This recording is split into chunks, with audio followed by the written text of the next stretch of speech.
Hello my friends, I'm Coral. Welcome back to my channel.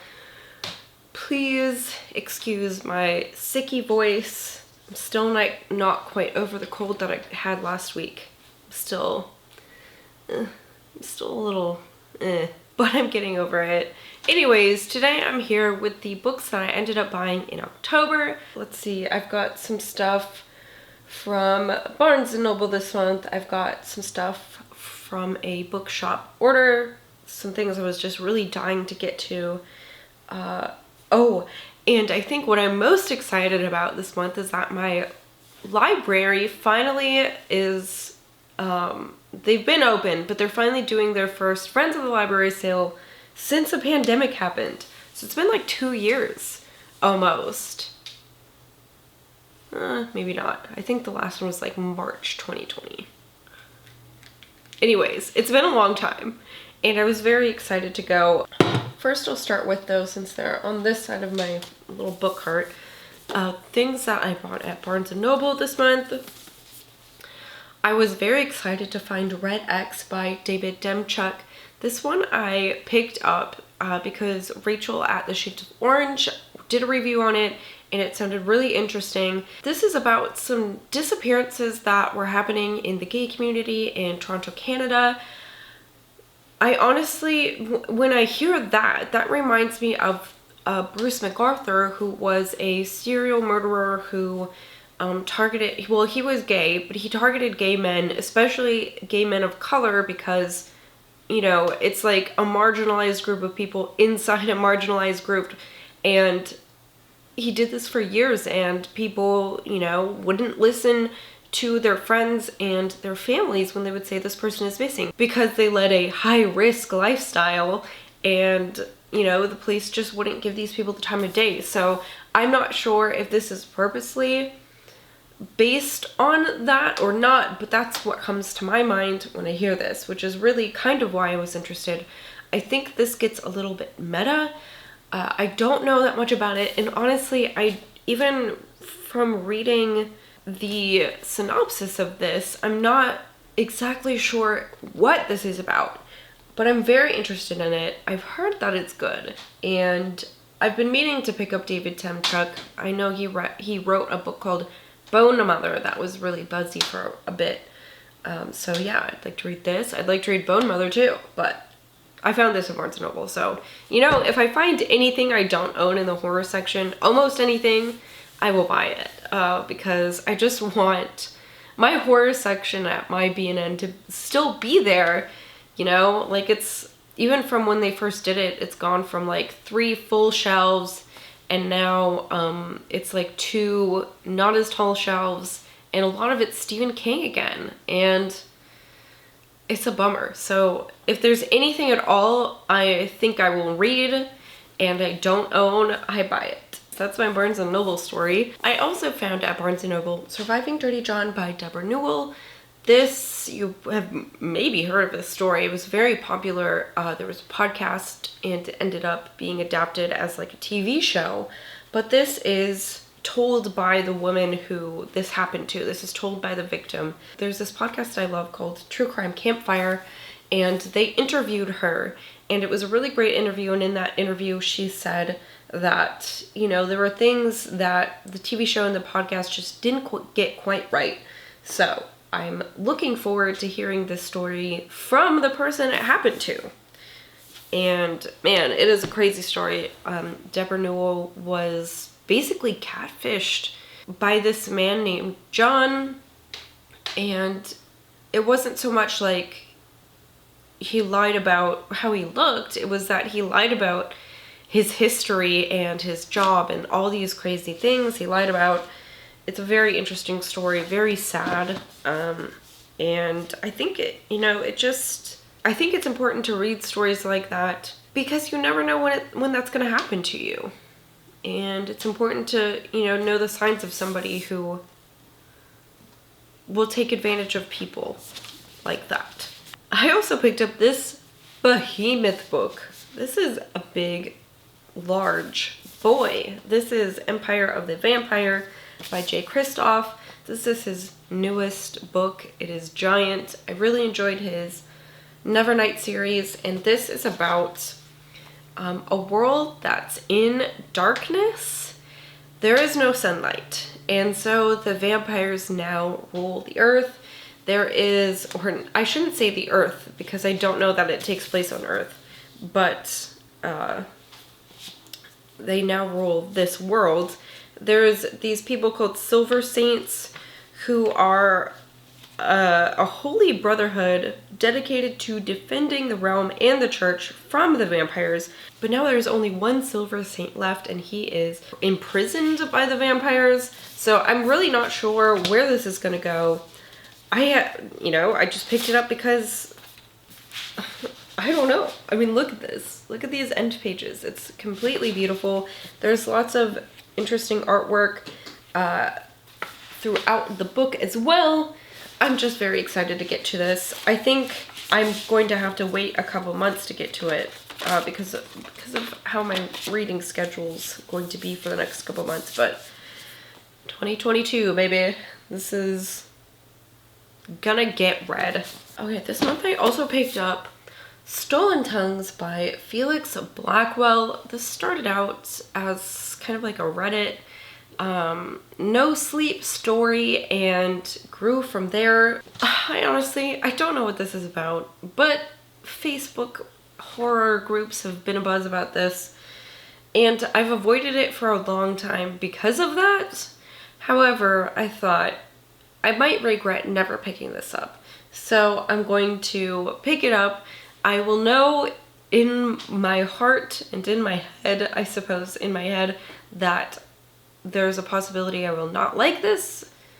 You know, people are very into this book, and I'm always very suspicious when the hype train is rolling on a book, but sometimes that hype train is right for me too. I mean, I thought similarly about The Last House on Needless Street, and I ended up really loving that.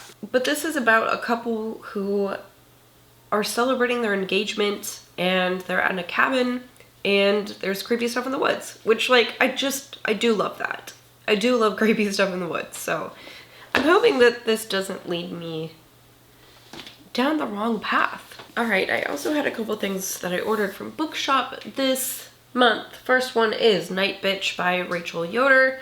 This is about a mom who thinks that she might be turning into like a were-dog, and I mean, that's all you have to tell me. This might be one of the greatest titles in all of book history. If you name a book Night Bitch, I'm going to pick it up. I also bought Summer Suns by Lee Manzello this month. This I read and I really enjoyed. This is about these two men who had grown up together, Andrew and Eddie. They eventually become legally brothers because Eddie's parents die and Andrew's family adopts him. But there's definitely some more intense feelings than just friends and brothers between these two young men. And unfortunately, Eddie has died. And everyone is saying Eddie died by suicide, but Andrew really doesn't believe it. Eddie had been away from Andrew, and Andrew was waiting for Eddie's kind of like go ahead to come and join him. And they were planning on going to college together. But unfortunately, you know, Eddie's death really cuts that short, and Andrew feels like he needs to get to the bottom of Eddie's death. And this is just really an interesting, I should save this for the review, I think, but I did really like this, and I will tell you why when I review this book at the end of the month. The last book I picked up from, oh my gosh, I'm such a mess. The last book I picked up from Bookshop this month was The Strange Things We Become in Other Dark Tales by Eric LaRocca. You might recognize Eric LaRocca from his novella that came out previously this year. Things Have Gotten Worse Since We Last Spoke, which I really loved, and, you know, I wanted to pick this up. I don't always love short story collections. I'm hoping that I can read this month. I don't know if I will. It's a short story collection, so I don't really have much to tell you. There's not even like a synopsis on the back. One I found at my library book sale this month. Honestly, it wasn't much there. which I kind of expected. They changed it up a little bit this year. They're only doing a couple subjects each sale and then doing a sale like every 2 weeks instead of like one big sale twice a year or however often it used to be. So I went to this one because it specified that there would be horror, new releases, science fiction, fantasy, vintage. And I was like, those are all my things.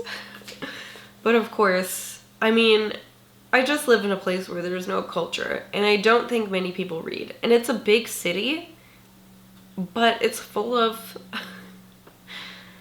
fucking dummies. I hate where I live. It's so much different than where I grew up. If my husband's family wasn't here, I wouldn't want to fucking be here. I hate it here. The library book sale sucks. I've only been to the library book sale in my area, so I'm not exactly sure how the other ones are set up, but mine uses like these apple boxes, like boxes you would find produce in. And, you know, they're pretty big. It's probably like 3 feet by 3 feet, maybe 3 feet by 4 feet. No, that's really big. 2 feet by 3 feet, maybe. And they only had like 2 of those that were horror. So it wasn't very much. A lot of it was like James Patterson. Like, this isn't even horror-wise this year. But I was able to find 3 books.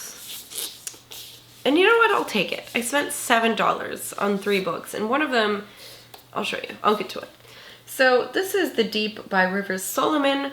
This is, I think, more of a fantasy tale. This is about people who live in the water, and they are the descendants of the African women, the African slaves who were pushed overboard into the ocean. But, you know, these people, they don't necessarily want to live with the grief of their history, so there is only one person in their group that holds on to the history of their people, and this historian is just so overcome by her grief, so she flees to the surface. And I'm not really sure what happens after that.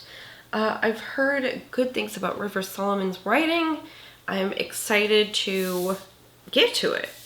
I mean, she's got blurbs from Tananarive Due, Carmen Maria Machado, Charlie Jane Anders. I mean, what more could you ask for? It's short and sweet. Seems like it's going to be impactful and hard-hitting. Okay, this book, this is Cabal by Clive Barker. And I've read Cabal before. I've read it twice, but it was very young, and I don't understand anything that happened in it.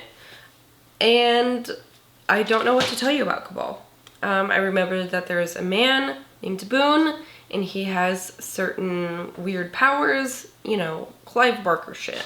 There's also these people who live under like this cathedral or something. They're called the Nightbraid, and they also have magic powers, and I think the Nightbraid are out to get Boone. I don't know. I read this book twice. I can't tell you what it's about. It's incredible. So that's what I think I remember Cabal being about. I think that this has 4 short stories. In it, it says The Life of Death, How Spoilers Bleed, Twilight of the Towers, and The Last Illusion. Anyways, I picked it up because it was like $2, and like I've read Cabal, and I don't know what happened to the copy I used to have. Alright, but the shining star this month is really Summer of Night by Dan Simmons. I've not read a single Dan Simmons book I own. They are very dense. But when I saw this near perfect copy, like, where was this? It looks so nice. I mean, the pages aren't even yellowed. It was $2. It's beautiful. So I picked it up. This is about, I don't know, a mansion, and it's somehow involved with the disappearances of some children. Maybe I'll find an audiobook of this that I can listen to, because, I mean, really, I don't think I love Dan Simmons writing it. It seems like it's dense to be purposely dense. But also, I've only tried The Terror and Abominable, which are kind of set in old-timey times. So, honestly, maybe I shouldn't say that because I haven't even... I don't know. What am I saying? Fire me! Alright, let's see. The last couple books here I got from book subscriptions. from Fairy Loot. I don't know what month this is from because things are so backed up. And I understand. That's not a complaint. Things are just very backed up when it comes to the mail. So anyways, I think these may have been from August or September. But this one is Defy the Night by Bridget Kimmerer. And this is about like I don't know, it seems like it has kind of a typical YA plot where there is a kingdom, it's in turmoil, there's a rebellion, but also there's a sickness, and it can be cured, but they have to find the cure. You know, it's just a YA thing. This one, however, I'm very interested in. This is Beasts of Prey by Ayana Gray. And this one I had my eyes on for months. It kept like popping up on my Goodreads. I would see it and I'd be like, what is this? Because the cover is spectacular. This is like a variant of the cover, but if you look it up, the cover is very beautiful. So this is about a young woman. She works at this place called the Night Zoo, where there are all sorts of dangerous creatures, which I'm like, yes, I love dangerous creatures. Right, but she accidentally sets a fire to the Night Zoo, and I don't know what happens to the Night Zoo. But she has to team up with someone else to enter the terrifying greater jungle and capture something called a Shitani, which is a legendary monster. And I don't know, I want to read about monster hunters. So there it is. Then from September's Owl Crate, we got Lake Sedge by Lyndall Clipstone. That is such a great name for this gothic tale. I don't know what this is about. I could have looked it up, I suppose, but there's no synopsis like on this. From what I understand, it's like a gothic horror fantasy where there is maybe like a haunted mansion, but also some strange magic. That's all I know, you know? I'm into it though. I really love these hardcovers where they print the stuff onto the hardcover of the book and there's no dust jacket. And lastly, I have my 2 Nightworms books. I'm not going to talk about them too much. I mean, there's not much to say. This month we received The Last House on Needless Street by Katrina Ward, and also this anthology by Dark Matter magazine. It's a Halloween special and there are some short stories and things in it. So that's it. Those are the books that I acquired in October, my October acquisitions. Thank you all so much for watching. I'd love to know if you've read any of these and what you thought about them, whether you like them or not. I don't know, do you like Dan Simmons? Am I just a brat? Could be. Anyways, thanks so much for watching. I will see you all later. Goodbye.